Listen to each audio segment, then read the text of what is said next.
Diddly-o, diddle up and down, diddly-o, diddle up and down, diddly-o, diddle up and down, diddly-o, diddle lay down, diddly-o, diddle up and down, diddly-o, diddle up and down. Alright, happy Homebrew Wednesday. I'll figure out this camera action eventually. Another day, another airport for me.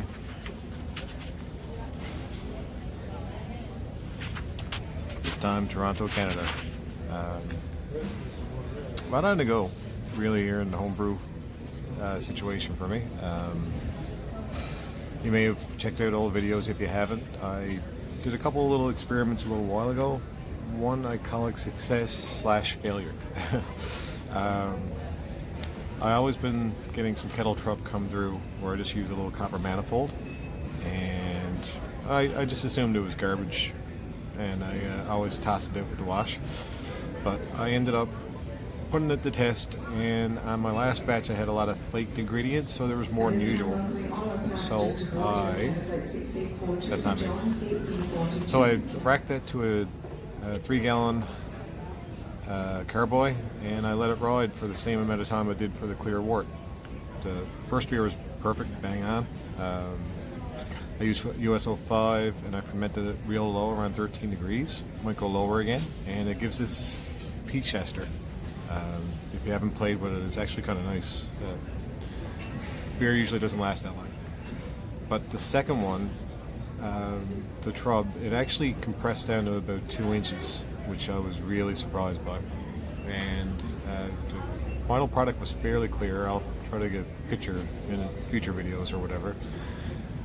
But I also decided to complicate the mix, so I don't really know if there's an astringency there in regards of what that product was, because I ended up pitching USO 4, which I had harvested, in that one, and I let that ride at the same temperature at 13 degrees, and I got a lot of weird, interesting stuff on the go with that one.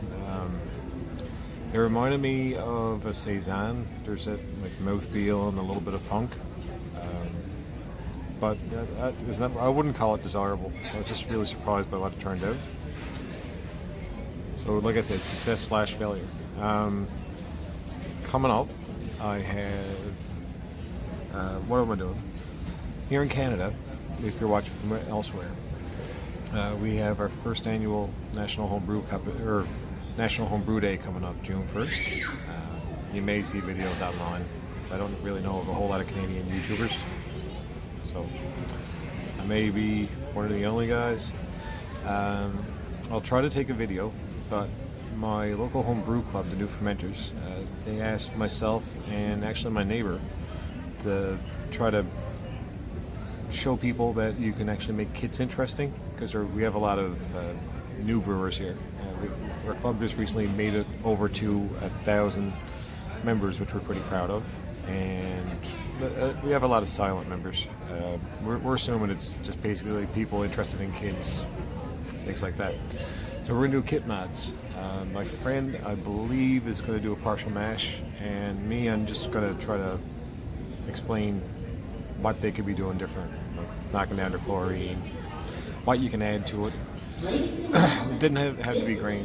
I'm adding lactose. I'm going with a couple of hop additions, and I also have some hibiscus sangria tea I'm going to be adding to the end of this.